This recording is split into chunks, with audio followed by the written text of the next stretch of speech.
Welcome back to Don't Panic. I almost said my other podcast for a second there, with my partner in crime and my friend Christopher Mayer. Chris, welcome back. What's Thank up, you dude? for setting Yeah, this up. Actually, yeah, dude. No worries. Yeah, it's been a little more enjoyable since we last did a show. I think the last time we did a show was around the end of the around the 10 game losing streak. yep. And obviously the coaches being let go and all that stuff. But yeah, it's exciting to get back, and Flyers are playing better, not great, but better. And Yeah, it's been more enjoyable recently, but yeah, this will be a good one. yeah, yeah. It's definitely a better times, though. I guess as we're going live right now, Mhm. we did also get the announcement that both Flyers games have been postponed due to COVID. So it's like a nice it's almost like it's last season all over again. You know what I Pretty much, mean? yeah. Yeah. But the Or thing is that the wheels fell off the bus before the stoppage. yes, You know what I yes. mean? Like last year we had the stoppage and then everything went to shit. Now You it's know, we already played like shit and we had a stoppage. So so what is that over the last 15 games? They are 4, 8, and 3. I think would be. Is that even right? Yeah, I think it's yes, 4, 8, and 3, yeah, which is not horrendous, but it's definitely not good. yeah. I mean they're 4-1 in their last five. Yeah, So and that is the bright spot that we're looking at. And last time we recorded this, Michelle Terrian was still here, and Elaine Vigneault was still here, I believe. mhm. And now we're looking at Michael Yo, who, um, I think you'd probably agree with me. I think he's done a pretty admirable job considering the position. There always seems to be some kind of spike when the coach gets, cut. But it looks like the team's responded. For sure. And I feel like the team overall it took them a couple games, but you saw bits and pieces um in some of those games that you knew that they would kind of get out of this. The Devils game, the 10th game of the losing streak, it didn't really seem like um, there was much on there. Much in that game. That was kind of a bright spot. But then, as the games went on, they went into Vegas, picked up a big win there. Then they took care of Arizona, and they needed to do that regardless of how how the Coyotes are or how you want to look at Arizona. And then they came home and smacked New Jersey, and Montreal was kind of a how do I don't really want to say it was a dead effort, but it was more of just a it felt like it was just one of them games where the Flyers should have won that game in many different areas, and they lost it because of you basically gave up 20 minutes to a team like that in Montreal, who's not great. And another thing too that you have to kind of look at, like if you look at that game outside of the Flyers' perspective, Montreal's in the same boat. I mean, they were losing, I believe, 8 straight going into it, and they They're in a needed a worse game. boat than us, I would argue. Yeah, But go ahead. yeah, but similar. Um, and they needed a win too. So if you want to look at it that way, I guess then that's okay, but not really from the Flyers side of things. But and then they were able to bounce back and beat Ottawa on Saturday, and that's what you expected after a loss against Montreal like that. Let me actually correct something I said there. Well recapped. Let me correct something because it's like it's almost apples and oranges because, and while the Canadians went to the finals last year, and I do think they had relatively high expectations. Looking at that lineup, if you thought that they were a playoff team, like I don't know what you're talking about. Like, I really don't. Without Carey Price and without Shea Weber, And well, it's not. the other guys that they lost to Yeah. Foley, uh, Anderson. Thank you. Yeah, Yeah, we didn't to know. We didn't even mention that. Actually, you're absolutely right. Like the idea that that team is a playoff team is asinine. Um, did I expect them to start off with the start that they had? No, not really. I didn't think they were the worst team in the league, and I don't even know if they definitely aren't. Probably not the worst team in the league. no, But I don't really think expectations should have been very high for them.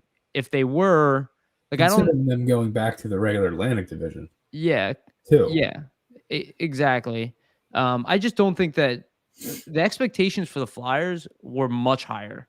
So maybe for us, it's like Montreal's crazy about hockey, obviously, but for us, it definitely stung because, we have this whole off season where we didn't lose players, we added, Mm. right? We're supposed to be better. Well, We we did pick up lose players, but well, we replaced players. right. We didn't lose them because, like, arguably, like, on paper, we were a better team. Montreal on paper, we're not a better team. Especially the fact that you can't replace Carey Price and you can't replace Shea Weber. Yeah. And they obviously weren't able to do that. That's like us losing Claude Giroux, right? It's like it's not you're gonna feel that weight. So not only they lose that, they lost a bunch of other key players. Flyers went out and, like, we added Ristolainen, we added a bunch of pretty good vets, which I guess is all kind of debatable now. We added Ryan Ellis, which has barely played this year, Yeah. and 5 games. but we made all these moves with, like, higher expectations. And while I've said this, I don't know if this was your opinion as well, Chris, but, like, I don't think AV should have been the coach this season. I'm always a more patient guy. Obviously, that's why the show's called Don't Panic. So I'm always Right. willing to give him a second chance. But, you know, the thought was, hey, we put the right pieces together and we have a Yeah. smart coach. We should be a pretty good team this year. And At the that's the very thing. least, we should be a playoff team. Go ahead. Right. Because my thing was this too, was like, if you're giving them a second chance, then go and take it. If you're gonna have a streak like that, and say the Flyers were to fall behind early, this was actually some of the things I had said. Like, if they fall behind early, which they did, they had the 10-game losing streak and they weren't playing great. And it was pretty obvious that they kind of They're playing awful. Yeah, and they tuned out the coach pretty early in the season. I'd say early November was when they tuned out the coach.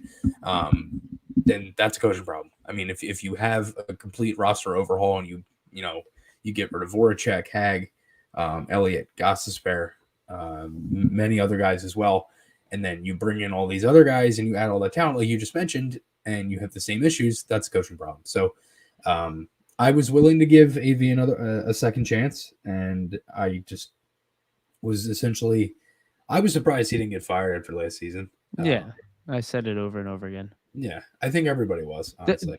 Think about, and sorry to interrupt you, but think about that loss we had to Tampa Bay where they lost 7-1 in the end. I was at that game. The game I was in the press box. That's awful. Yeah. I forgot about that. Yeah. So think about that game and how awful that game was. They had 2 of them in a row last year, and he didn't get fired. Yeah. Like, those games against the Rangers, I argue, were worse than the way they played against Tampa Bay. And they looked. Did they lose 3 times, 6-1 to the Sabres? I don't know if that's true. I hope not. But there was something like that where we lost. They lost 6-1. The game where Buffalo broke its, like, what was it, like 16-game losing streak? I doubt we lost 3 times 6-1. Maybe we did. It was if it was it 6-3. I know we played awful. I know that. The amount of 6-1 losses they had, there was 1 against the Islanders, 2 against Buffalo, 8-3 to the Rangers, 9-0 to the Rangers. Like, exactly, a 9-0 loss after losing 8-3. Like, Fletcher was as patient as you possibly could be with Alain Vigneault. And I'm not necessarily saying he's wrong, even though in hindsight he was wrong. I think under the circumstance, like, I think if that would have happened this year, and let's say last year was a normal year and that would have happened, I don't know if he would have kept his job, honestly. Like, without the COVID stuff, the excuses of that, I really don't know, because that doesn't happen to even the worst team in the league. Like, you're not watching Arizona get shelled 9-0 in a game. You know what I mean? This stuff just doesn't really happen. Yeah. It doesn't happen, not at the professional level, and it doesn't happen back-to-back games either. Well, was that back-to-back games? I don't remember if it was. I think it was. I think we played the Rangers. I don't know if it was the same. I don't know if it was back-to-back days, but I think it was 2 games in a row against the Rangers, wasn't it? Or am I remembering it wrong? I'm going to go back and look at the season schedule, because March started the whole hell. Yes. So the 9-0 game came after. It was a back-to-back, you're right, but the Flyers won Monday night in New York on the 15th of March. Beat them 5-4 in overtime. That's when Voracek scored in overtime on Kincaid. Then they had a back-to-back They followed up the 9-0 loss on Wednesday with a 4-3 win over the Islanders. Then they got smacked 6-1 on Saturday night against the Islanders. Then they came home. They won, or excuse me, they lost. That was another back-to-back.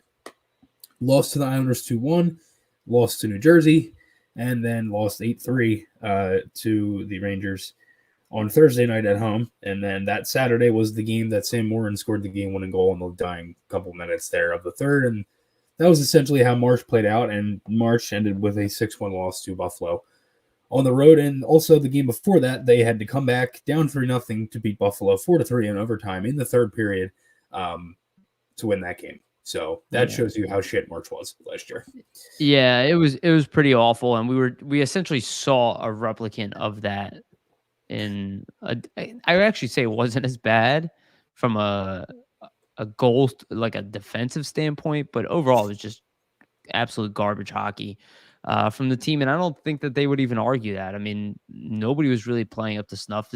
But now that Mike Yeo is here, and we've kind of talked about this before. I mean, now that Yeo is here, there's definitely still a different energy. Like even in the games that they didn't play well, I'd argue that New Jersey game they played pretty poorly, but they lost 3-0. So, it's not a complete blowout. The games they played poorly, they didn't get like shelled or anything. Like they didn't play well against Montreal and they lost in overtime. They started off strong against Ottawa and then kind of didn't have the best middle portion for sure. Right, the second period wasn't good. But then they kind of fixed things over time, and then they won the game nicely in overtime. Like that's their bad games right now, and their good games they've played well. So the question is, what happens when Yo actually has a little bit of time? So that's where we find ourselves today, where we have a break. We have like a pretty extensive break over a week. Yeah, I actually think the Flyers kind of got lucky here with these postponements. Yeah. And typically, you would say, oh, they're on a roll. Like, but they weren't playing like phenomenally, right? They were beating bad teams, which they were supposed to win anyway. And the coach hasn't had really That's how you break out of a slump. What? That's how you break out of a slump. Right. You have games where even if the team isn't playing well, you dominate. And that's pretty much what it was in the Vegas game. Like, and that's the thing, like everybody wants to sit there and say that the game against Vegas that Hart stole the entire thing. That was one of the best offensive games I've seen from that team in a long time. At that point in time, the Flyers game, the first the game that broke the 10-game losing streak. Yeah. And that was one of the best games that they had played. They cycled the puck. Christ, they had 2 power play goals in that game. You know me, I'm not a fan of going like, oh, without Hart they wouldn't. I hate all that, all those excuses. And Hart's part of the team, so I'm not gonna. You know what I mean? And I'm sure New Jersey didn't deserve all those championships because they had Martin Brodeur, right? Like, guess what? Without Martin Brodeur, they probably won the World Cups. Yeah. What? They scored 4 goals for I think the second time in about a month, couple weeks, or at least more than 3. And they had 2 power play goals. They cycled the puck. A lot of guys played well 5-on-5, and Hart was there to make saves for them, and that's how they won, and that's how they broke the streak. So, yeah, man. Look, I think Hart has been. You almost got to imagine like if Hart was playing the way he's playing this year, though I'd argue the team played worse defensively last year. Yeah. Which is also why I think Mike Yeo is here. That was maybe the only portion of the team that was plus the players like him. Yeah, no, I think that's definitely I got that from Charlie O'Connor, because I don't know their relationship with him. But the players definitely, from what I understand, asked for him to stay. But also the PK wasn't like, the first year was actually very good. And you look at it, it's actually offensively, it's been good this year too, which is interesting. It's just this kind of like shitstorm of a year where I think this break showed up. Like we might actually be better off like ending the hot streak on this break, because we're about to lose Hayes. We lost Frost already. Brassard's still not playing. We haven't seen Willman, who actually was playing his best hockey of his career, I would argue, in the NHL level. Yeah, I mean, he's been playing great of late, and you just kind of felt that Hart obviously wasn't feeling 100% either. Like it's probably for the best that we get this extended break. Mm-hmm. And it's also going to what you were saying earlier with like they have a legit full week here where they can, Well, learn certain I things don't know. under Yo. Well, they can't really practice, can they?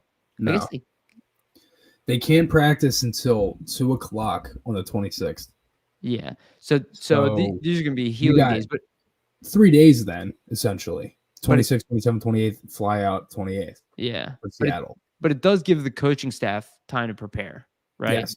And Mentally. obviously they'll take a vacation there, but it gives them time to Mhm. like Yeah. Mentally prepare for everything, have more time to think about not things. even mentally, like watch footage, put like Yeah. from what you've seen so far, and then come in with a game plan. Mentally, definitely. I think that's the players need to do that. You know, like Yeah. even with the win streak, like you can't consider what we've seen as very positive. You know, Yeah. having said that, and me and you, we talked about this already, and it's just so funny that as soon as AV and Terrian leave this team, like how Oh, many everybody guys starts score their scoring. first goal of the Well, year? yeah, Sandheim's got 7 points in 7 games. Lindblom scored twice, had the beautiful pass on Drew's goal. Yeah. Brown And, got a goal. Willman and scored. yeah, JVR started the heat up. dude, the Lindblom thing really pisses me off with AV because Yeah. like I was saying all year, like, what are you doing with Lindblom? Why are you doing what you're doing? And I saw people like, oh, he doesn't deserve to play up the lineup. I'm like, oh, and the other guys do. The Right, other yeah, guys are playing because amazing. JVR, yeah, exactly, because Yeah, JVR deserves so much of it. well, you have this player who's in the past, and I understand he had cancer, right? He's working his way back. He has been one of your best two-way players, like better defensively than Scott Lawton. He was like, we were like, oh my God, we have like a Sean Couturier at wing type. He's not good offensively, or maybe not even defensively, but he was very good at two-way game, along the board, stuff that we were actually having trouble with.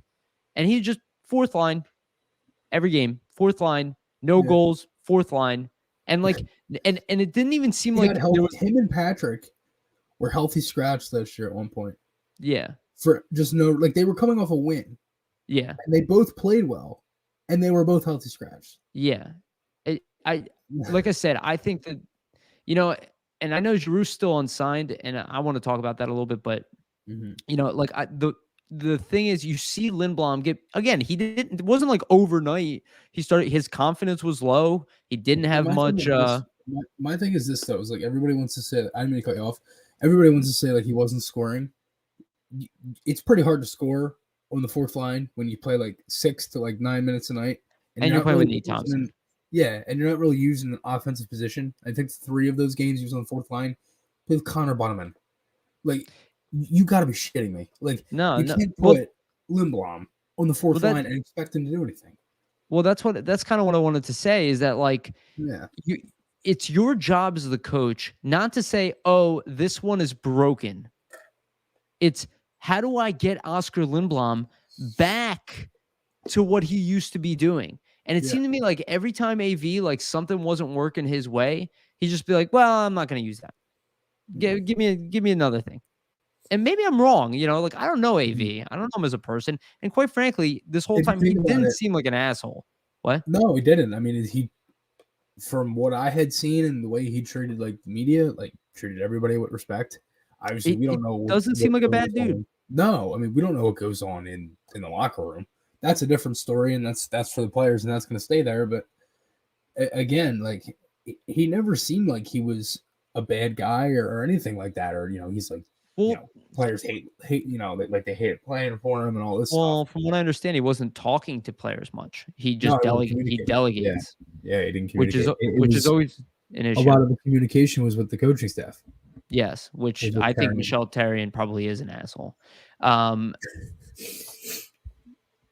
but the whole thing with Yo, and what I've noticed so far, like it almost seemed like that was his goal immediately from day one. Like he walked in and he goes, okay, because he already knows the team, right? It's not like he's walking in with no idea of who's Yeah. who. He's Mhm. going like, I have these guys that I believe in. I want to get more out of them. So he immediately puts Oscar Lindblom on the top line, Yeah. like day one, Yeah. immediately. And he scores. And then all of a And sudden, like slowly to but me, surely, yeah.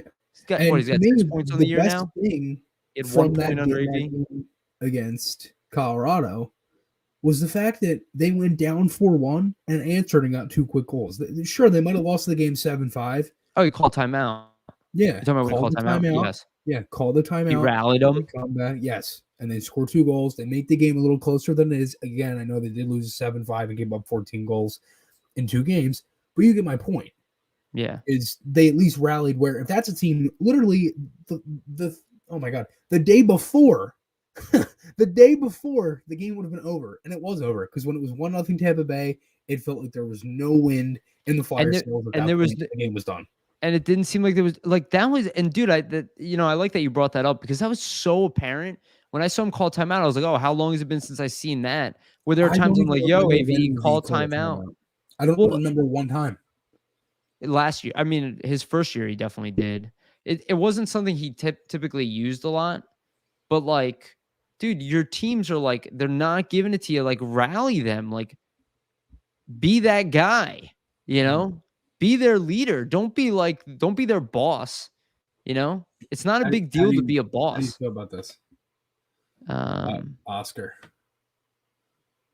Clock is ticking. I don't even know. He's 25 years old, isn't I he? think he's younger than that. I think he's 23. No. He can't be 23. Is he 23? He's 25. You're right. Yeah, I was gonna say he's older than He Provorov. wears 23. That's why I got mixed up. No, there's no clock is ticking. Oh, there was like I saw a lot of stuff online. I don't know if I was talking to you about maybe it was Vasily I was talking about this. But there was this big like thing and about is that the Flyers are like an aging team, you know? And I never looked it up. I had no idea what the numbers were. And I was just talking to my other friend who's not a Flyers fan. I mean, he's like casually sports fan, doesn't really watch any sports. And I was like, yeah, I hear like everybody saying it online. I was like, I didn't check it. I was like, but I guarantee it's wrong. Because it's one of those narrative things that people are just really frustrated. They say out loud and they just repeat it to each other. Mhm. And he's like, all right, well, let's look it up. And he looked it up. The Flyers are the sixth youngest team in the NHL. Yeah. And I'm like, and I started laughing because I'm like, yeah, I was like, I didn't. And it's not like I think the Flyers are like a young squad anymore. They have veterans, but it's just like this whole thing where people think like this whole like blow up the team thing of like get rid of all of these guys. Like most of these guys haven't even entered their prime, and people want to get rid of them now after Yeah. we watched all the years of suffering as they learn the NHL game, as they evolve. Now we're gonna give them up. Like I Yeah. understand getting rid of a guy like JVR, you know, even a Kevin Hayes, like a guy who's 29, Mhm. 30, I get that. But guys who are 24 years old, like this whole I've said this over and over again. This whole Provorov is what he is thing. Like I just laugh Well, when I see that stuff. my thing is like it's the whole like Provorov needs a legit partner to be good. Yeah, they all do. That's what most Yeah. top pairing. Yeah, they all Thank you. they all do. Thank you. Most of them do. They, And they all do. right. And how many defensive partners has he played with this year? Sanheim. It's not just that. Fucking Nick Sealer. Yeah, no, I know. But Like, I brought this come up. on. I brought this up as well, and is that I brought this up over and over again, and I don't know why people like don't go. Like Shane Gostisbehere was amazing when he came to the NHL, And right? why do you think he's doing so good in Arizona? Well, all I'm saying is that he was a young guy when he came to the NHL. Okay, was that his like max potential? No, his game fluctuated. If you look at a lot of the best defenders in the National Hockey League, you didn't even know who they were at 24 years old. Yeah. They weren't even on your radar. Like even Matt Niskanen, that guy moved around at a young age. They typically just take time. It doesn't mean Provorov is going to be the best defender in the league, but if you think he's 24 and it is what it is, like how many people gave up on Sanheim, you know, and look at him now. He just keeps getting better. Every trade package I see is to get rid of Sanheim. Yeah. I'm like, for what? Because he's not physical and that bothers people in Philadelphia. They have Ristolainen. Who gives a shit? Ristolainen plays with Sanheim. Yeah, I mean that the pairing works. Exactly. Well, here, and let's give credit to that stuff. Like when you see that your team is not playing well, okay, it is well within the right of every fan to pick the team apart, right? Oh, sure. So I don't want to say that that's not justified. Yeah, it makes sense. You're looking for the problem many times. Yeah. I mean, last year, how many times? I mean, we started this podcast for how shit the team was. If you want to look at it, that's why it's called Don't Panic. Right, yeah, right, exactly. So if you want go ahead. Sorry. You know, if you want to sit there and and nitpick what people say and then this and that, which is fine and I understand it. But sometimes it's just like at that point it just becomes like it's kind of like verbal diarrhea. It just like keeps coming out. It never really stops, and Yeah. it's constant. And sometimes it's just not needed, and sometimes it's just an overreaction. Sometimes it's legit. But I think overall, I think a lot of it, I'd say I'd argue like 70% of Flyers talk on social media, whether it's Twitter, Facebook, Instagram, anything, like all of it combined, is pretty negative. There aren't many people that are pretty Well, positive out there. look, and this is where I don't like people are reacting to what they see. The Flyers deserve to be heavily, heavily criticized. Sure. They absolutely deserve it. Mm-hmm. People who are saying that they're not that good, that is all justified. It's when it goes the step further and it's like, well, there is no talent. Well, nobody here is good. Well, they're never going to win in overtime. If we knew what was going to happen, we wouldn't watch sports. I blame the coach for who he picks in the shootout. Like, come on. Quite frankly, and again, I don't blame AV for everything, but if you do look at the past couple years, we can't confidently say that we would have had the same results with a different coach. And we won't know that for a while. And we don't even know if Mikey O will be here. And the comment here about Albe Kubel, we both, yeah. And that's the stuff that I'm saying is like, how many people gave up on Albe Kubel? And I'm not saying you did, Chris. I see your comment there. Not putting that one on you, but how many people give up on these players and then watch them succeed in other areas and go, well, why didn't he do it here? Because never gave him a chance. Well, it's not only, well, that might be true, but it's not always just that. It's like literally when your team isn't playing well, you can put good players on a team and watch them do poorly. We saw what happened with Buffalo, right? This year they're now playing to their talent level, right? But they started off high. They're still playing better. They had a better team on paper and they were worse. You know what I mean? Like that is. Yeah, I remember you mentioned this with Vasil. Yeah, it's like it's an issue of it's an issue of like execution, leadership, and leadership doesn't mean the players on the ice most of the time. I'm talking about your boss. Like everybody's had jobs, everybody's been worked for, hopefully not, but everybody's worked for shit bosses, which I've definitely had.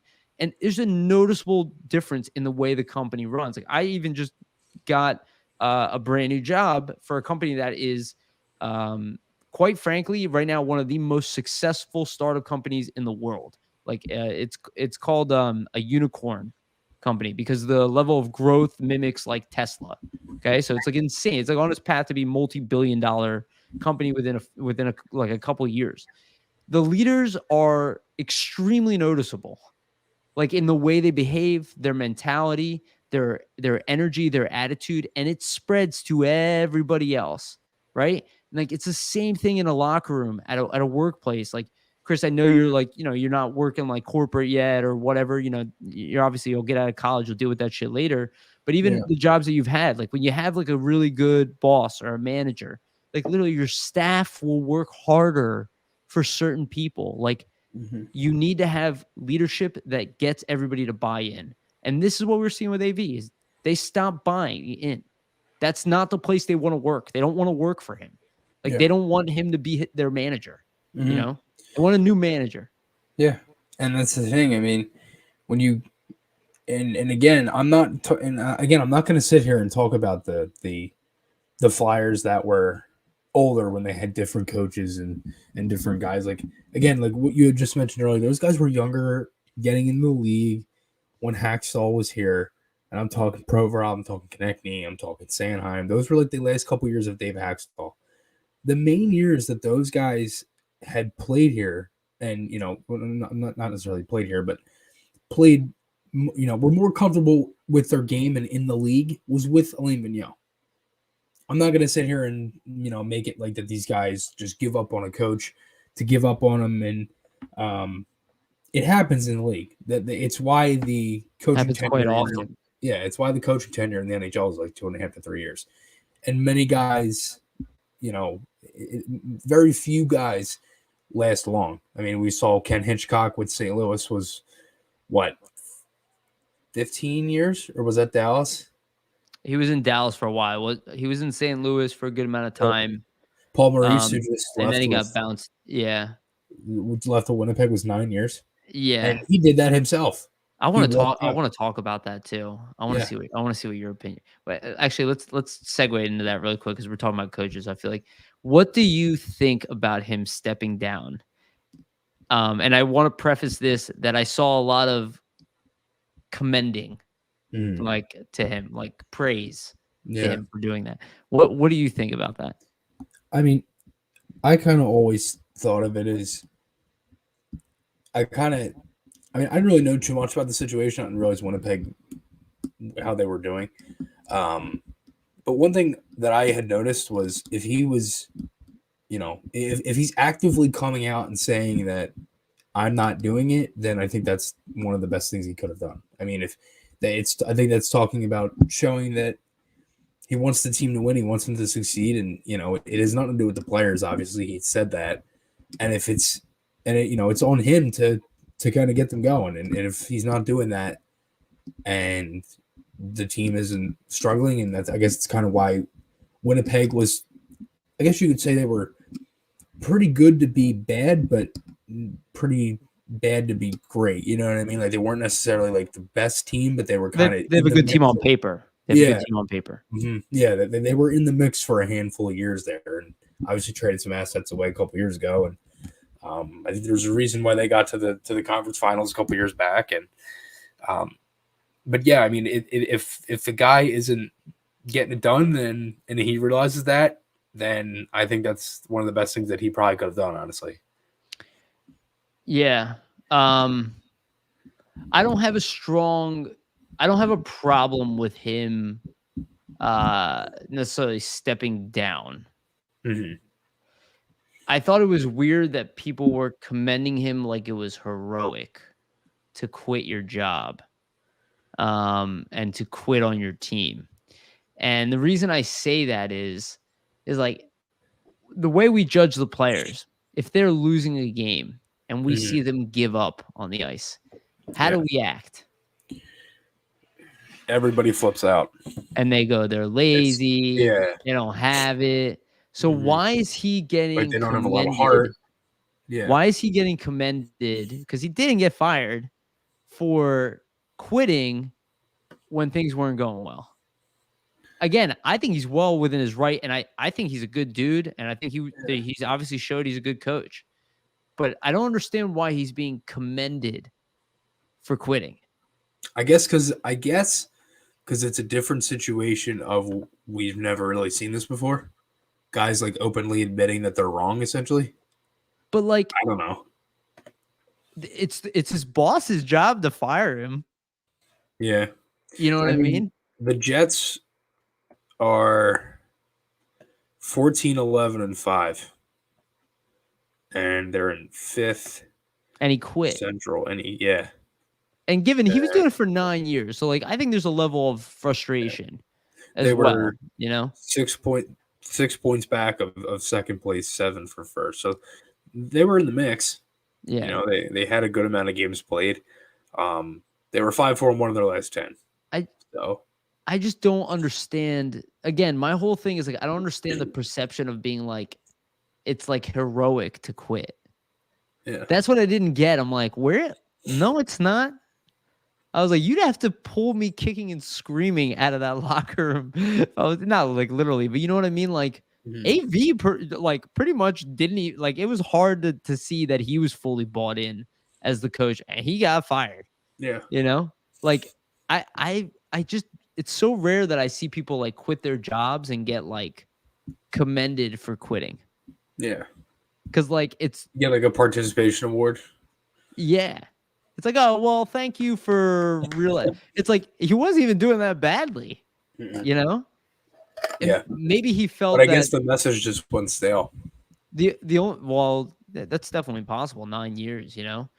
I think maybe he had such a great relationship with the ownership or GM that it's like he's not going to fire me. You know what I mean?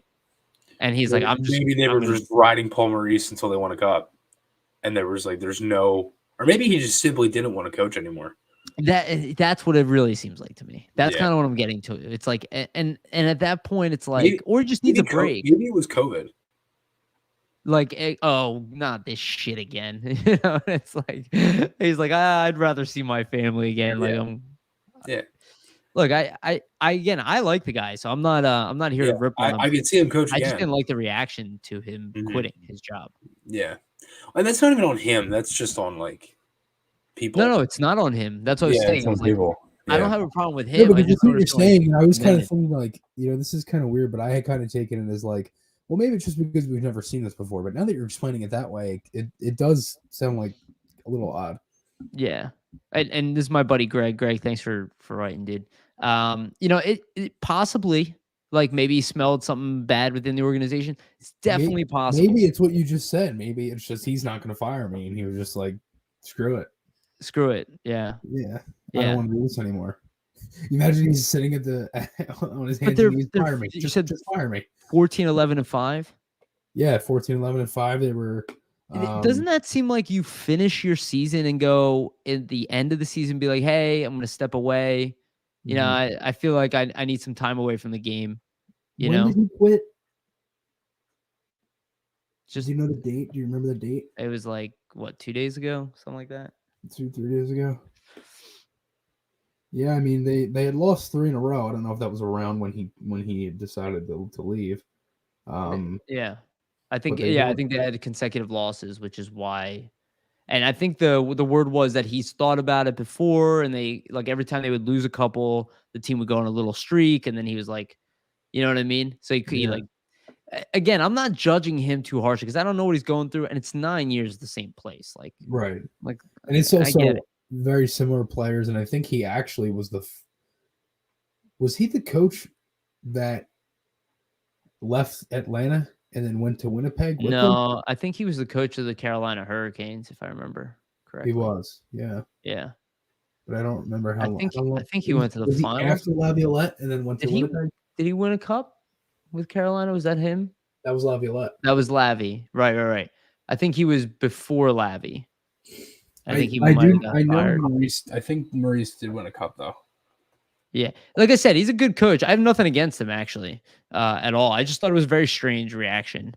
I don't know. I don't understand the internet anymore. Like I'm starting to realize that. Maybe I'm just getting older. But let's talk about the Flyers more. He's pretty young though. Yeah. Well, he's not done in the NHL. Somebody's gonna. He might end up being the Flyers head coach. Yeah, he's only 54. Yeah, he's pretty young. He's got probably 10 years left to coach. Yeah, he never did win a cup, so I was wrong on that. He coached in Hartford. He went to the finals. Years. I think he went to the finals. Yeah, that's what it was. With I think Cam Ward was his goalie, if I remember correctly. Yeah, 2002. Yeah, when they lost to the Red Wings. It wasn't Atlanta to Winnipeg. Sorry, it was Hartford to Carolina. So 97 to 2003 with Hartford, Carolina. So Hartford basically from 95 to 97, and then Carolina 97 to 2003. Okay. And then the Jets 14 to 2021. Let's take some of these comments here. We have to finish like a little bit earlier today. Normally we go like way over time, but I think we saw some stuff here that was like, I think something about Atkinson. Did I see that? Oh, no. I don't believe so. As of right now, no. But let's hope that doesn't happen. Yeah, Bob Atkinson playing really good. I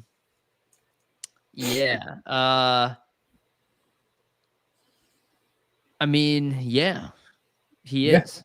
Yeah. And I mean, Claude Giroux being at center, I think that line is perfect.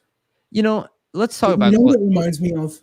You remember a couple months ago, I mentioned to you. I don't know if this was on the phone or this was on a show or text. I mentioned that early in the shitstorm of shitstorm of March, actually, when they put together Lindblom, Giroux, Aubé-Kubel. It's like it's like a more complete player than Aubé-Kubel, but it's very similar. It's a scrappy right winger. Yeah, he can shoot. Atkinson's Atkinson's a much more skilled guy than no, Albay Kubel is not. I see what you're saying. Like I understand. Yeah. Albay Kubel is like poor man's TK kind of. Yeah. Like he can shoot. I think I said it in the preseason. It's like, why would you not play Atkinson with Giroux? You literally been waiting for a sniper to play with Giroux for how many years? You finally got one, and then they played him with everybody but. Together. Yeah. What? And they have so much chemistry together. Well, let's talk about Giroux at center because I brought this up in my podcast last time. Why are people obsessed with this whole thing of like, I don't want Giroux at center? They are. Really? Dude, you didn't hear that over the past few years? Like every single time it was suggested, it's like Giroux at center. It doesn't work. He literally is our best player, and he was a centerman throughout his whole time in the NHL. He played barely any time at wing, and then He was in the finals at center.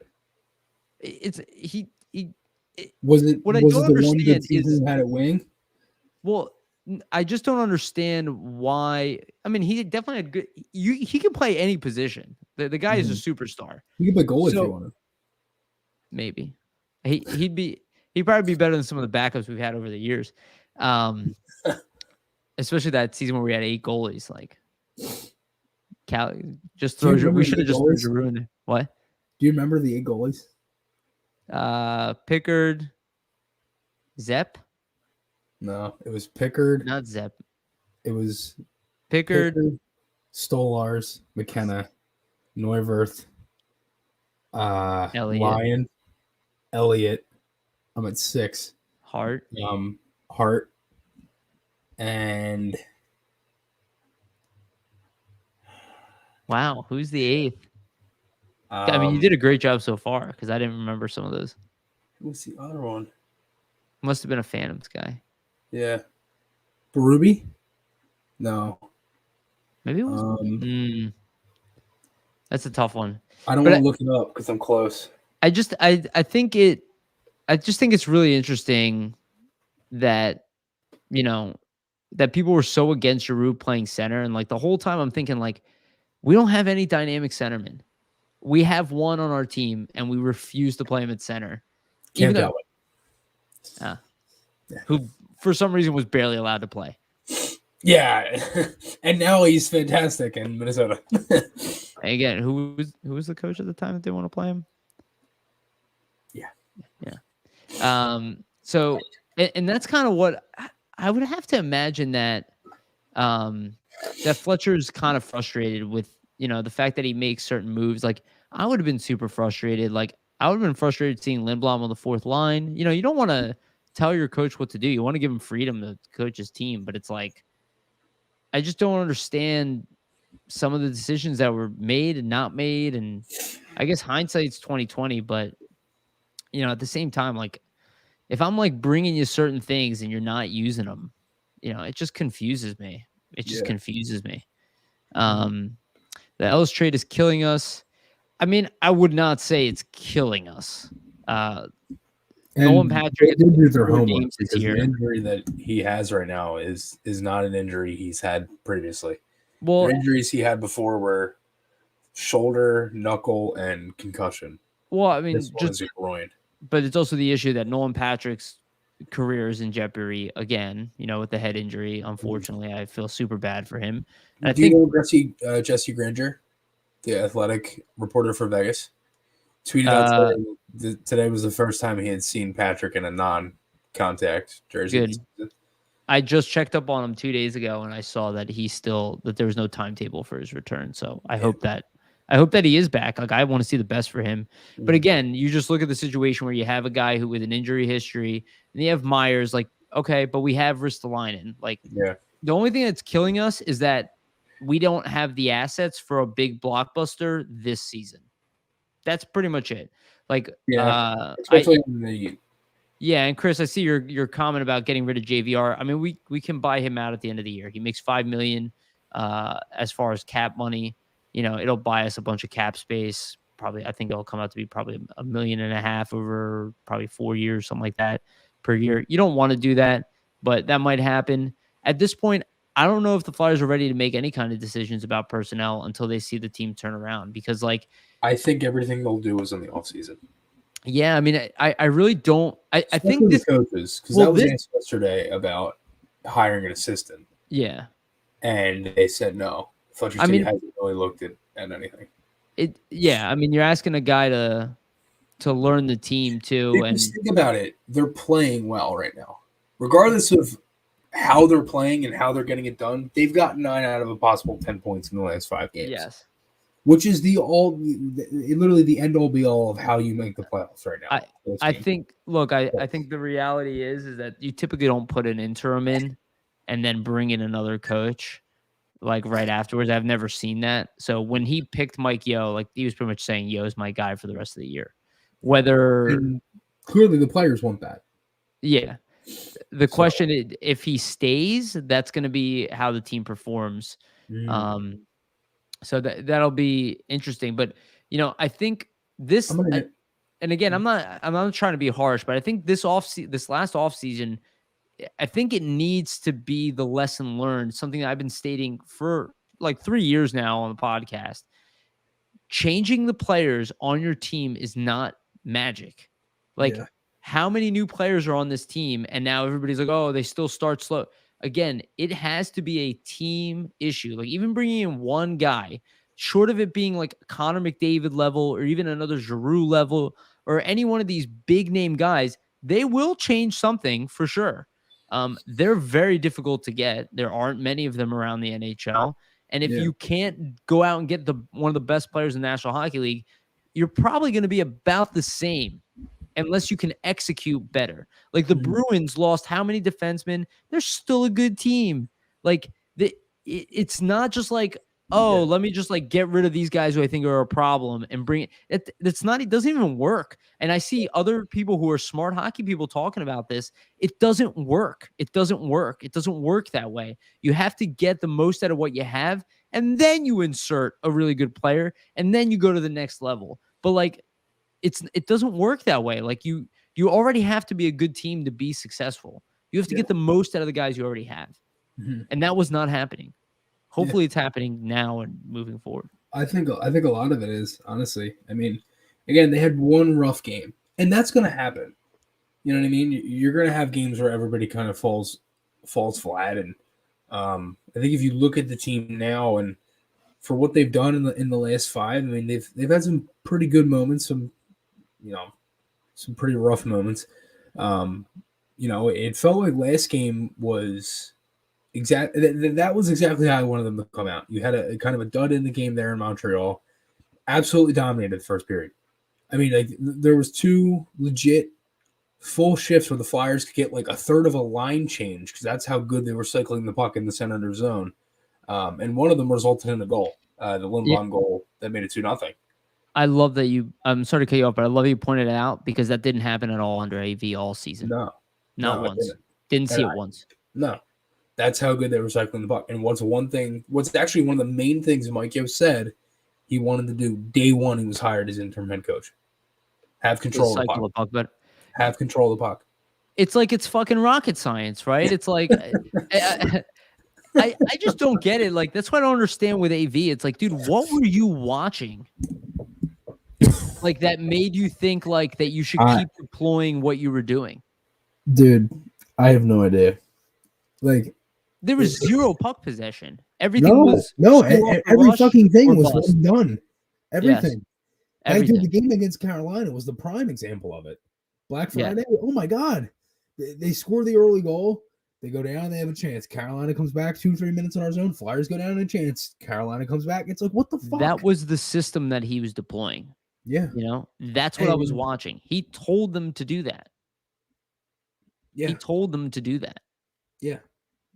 And it's weird because a lot of what they had said was like, AV didn't kind of say like to dump the puck, but he kind of implied like, don't do anything different.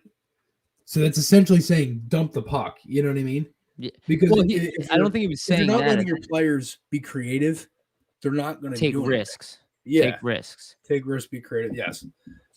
Which I guess you could say is the same thing. Like I see what you're saying. Like I know what you mean. I mean, and Yeah. I think that's why a lot of times, like I think players kind of lost the drive to do anything. Yeah. You know, like, and again, like people want to bring in like talented dudes. Like they're not gonna play that way. They don't want to. They don't want to play like that. They want like the whole thing with Jake Voracek, and people are like he's a turnover machine. He was not a turnover machine. Yeah. And not only that, like Jake Voracek probably didn't want to play under AV. And Jake also needed time to get into a game. Like Which him I think is like I think it's something to knock him for though. He has to show up. He had to show up yeah, in the beginning. I guess. But the difference between you and I, and don't take this the wrong way, is that I've seen Flyers teams that were capable of winning the cup, and they don't start the way our teams have been starting. You know, maybe not this year. This year's been better, but it's not a good sign. That's why people get so mad. Like they were ready to win the cup. What'd you say? The first period the other night looked like they were ready to win the cup. Yeah. Dude, again, people forget this about me. Like, I have only seen this shit my entire life. I have had one good season. One playoff win, bro. One win. That's a bummer. And it was in a bubble in Toronto off of the craziest hockey season I think anybody's ever witnessed. Hey, look, at least you don't have the trauma that comes with it. Like, dude, I remember being a kid and watching the Flyers up 3-1 on the Devils in the series, dude. And winning Game 7 too. And they blew both of them, just like the Bruins. And they blew it, and then the Devils won the cup. Yeah. I've watched the Flyers blow their opportunity and then watch the team that they lost to win the cup, which means they probably would have won the cup. Yeah. That happened like 4 times to me. Now, I'd rather take that over what you've been witnessing. But at the same time, it's like that's why I hate competitive hockey. I just hate this whole rebuild thing. Like, I don't even know what people are talking about. Like, I really don't know what people are talking about. Like, just trade away everything you have and start over. Who the fuck is interested in watching 10 years of bad hockey? And I mean it honestly. Like, we've already watched 10 years of it, so well, it's not even that. It's like the odds of it actually working out are just as slim as what we've done. Mm-hmm.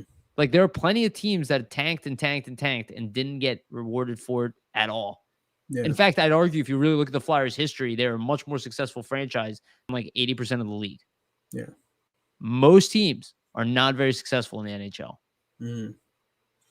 The Carolina Hurricanes, did they fail over and over again to get to the point they're at? They had Svechnikov. Is that the only reason they're good? No.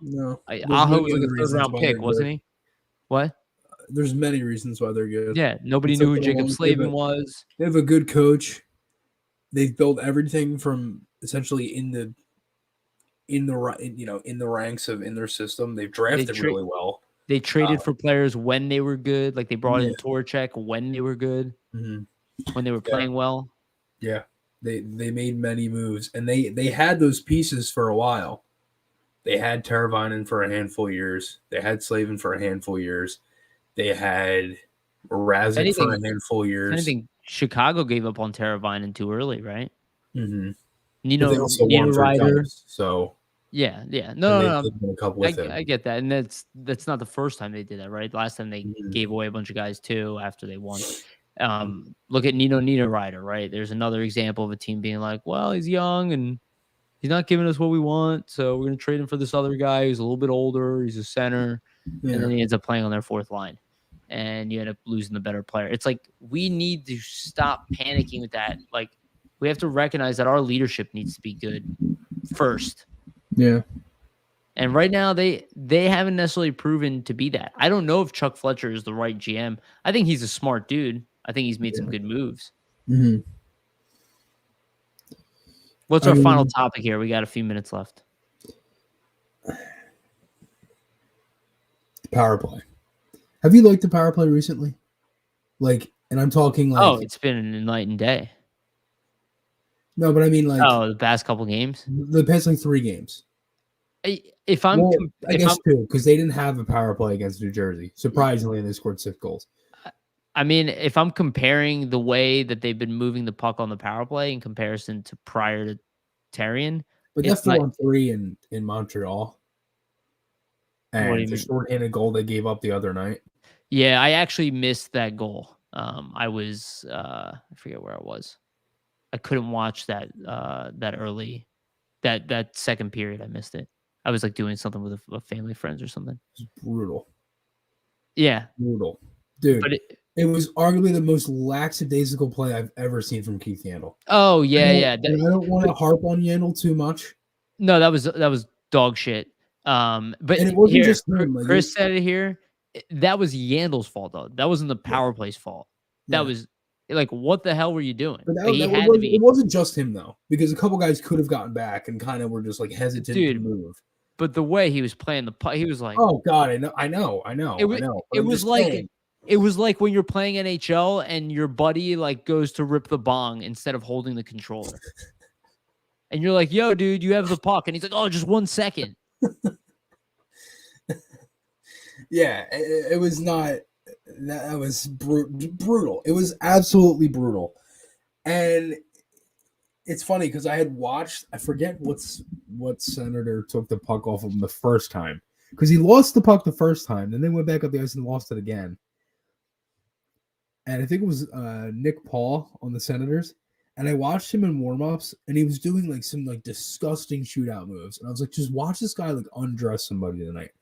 And I'm sitting there and watching the rerun of the game as I recorded it. I'm like Tyler Ennis and Nick Paul were literally skating circles around Yandle and Caron like the entire time I was noticing it. I'm like, dude, like this is not okay. And they completely undressed him there. Yeah. Well, yeah. Look, I think if you take the entire sample size since the day that AV was fired, and I look at the way the Flyers have played on the power play specifically, the puck movement has been vastly improved. Vastly. Like when they're in the zone, they actually have possession of the puck. Like they were literally one and done. Like the power play was irrelevant. We were literally a worse team on the power play. Like it was unwatchable. I wouldn't even be excited if there was a power play. I'd be like, you know, like that moment where you get a shootout and you're like, oh, I wish we got a power play instead because I don't want, you know, Lawton. Well, actually, Lawton's maybe not the right guy. I don't want Nate Thompson going in on a breakaway. It's like, in my mind, I was like, it's irrelevant. Yeah. It doesn't matter. It doesn't matter. Like one breakaway chance is better than anything we'll put together on this power play. Yeah. And now I don't feel that way under Yo. I have not seen that. Yeah. No, I mean, I agree. I mean, I've looked at the penalty kill all season. I really don't have any complaints with that. I think that's been fine. They've been aggressive. They attack guys at the line. They don't give teams many space. But one thing I will say is there was a point in the Montreal game. They actually had two power plays in that game. The Canadians, or two power plays in that first period. I think they had more in the game. But two in the first. And the way the Flyers defended the first penalty kill was perfect. They were aggressive. They ran on them. They didn't give the Canadians any space, and they killed it off pretty easily. They tried two one-timer plays in the bumper, and the Flyers broke it up both times. The second power play, when the Flyers were already down 1-0 and were essentially getting killed the entire time, was later in the period. They had all kinds of room. Caulfield walked around a couple guys and had a shot. Hart made a nice save. I think to myself, what changed in the 10, 12 minutes of this period to where you play a penalty kill so tight on the first one, and then you don't on the second one. You give them all sorts of room. You know what I mean? The intensity maybe dies down. And that's them, you know, I don't want to say it's giving up, but it's them like not playing to their standard, and they're not playing the right way that they should be, and they're essentially letting themselves kind of feel, you know, they're pretty much feeling bad for themselves when they shouldn't be. And, you know, you're in a 1-0 game against a team that's in a very similar spot as you, and, you know, you should be able to climb out of that and not. Well, they definitely have not been perfect this year. They've screwed up a lot. Yeah. And honestly, it's a goddamn shame that we have not gotten to see Ryan Ellis. I mean, this break could be the good thing for us. Hopefully Ellis is close to coming back. Nobody really knows. Allison is such a bummer. Oh yeah, we didn't. Yeah. That one just breaks my heart. I couldn't even believe it when I saw that he injured his elbow. I was like, are you fucking kidding me? I was like, are you kidding me? And he's a player I really like. Yeah. You know what I mean? Yeah, and he would really help. Yes. He's like another He was on the verge of getting called up too. Yeah, well, if he wasn't hurt, I'm sure it wouldn't have been Gary Mayhew getting called up today. Of course, yes. It would have been Allison. It's nothing against Mayhew, but Chris, didn't we see this though the other day? Didn't we see this against New Jersey? Yeah, I also kind of agree with Jake Voracek on that statement. Like, I don't really know what a 60-minute game is because, like, no team really plays perfect for 60 minutes. It's very rare that a team does that. But I understand what you're trying to say. Like, from beginning to end, you want to see competitive hockey. You don't want to see an entire period wasted, right? Yeah, and that I can appreciate, and I do think that stuff like when because you that have first period against Montreal was wasted. Exactly, and I think that's exactly what Chris is referring to, and I think that I agree with you on that one. It's like when you see a team just like literally just begging to get out of the period, and it's like you got plenty of time here to turn this around. Yes, Allison is injury prone. Unfortunately, it's just the reality of him. Yeah. All right, Chris. I think we're at time here. You got to go to work, right? Yeah. Okay. Sorry, we got to cut this one short. Chris is coming on my podcast though tomorrow, the Getting Gritty podcast with Vasily, myself, and Chris will be on. So we're gonna do a part 2 essentially tomorrow. It won't be live, but we'll definitely just talk more about this. I thought we'd have a game to talk about, but yeah, I did too. Well, I mean, we do have the World Juniors too coming up, so that'll be fun. The what? World Juniors. Oh, World Juniors. Yeah, and actually, to let people know, I am having Steve Cornianos coming back on after World Juniors to give a wrap up of that. So it'll be on mid-January. Maybe we'll do Don't Panic too. What? Yeah, and anybody who watches me, I got Appleyard coming on to wrap it up. So perfect. There you go. Yeah. There you go, dude. Love it. So. All right. Anything you want to say before we go? No. Stay safe and yeah. Thanks for watching. Yeah. Yeah. Enjoy the holidays, guys. And it's a bummer we don't have. Yeah. It's a bummer we don't have Flyers hockey right now, but it's all right. We've been through this before. We're veterans at this point when it comes to pain and suffering. Yeah. All right, guys. Thank you. Share our stuff out. Please like and subscribe to our videos. That would be great if you don't already. And remember, don't panic.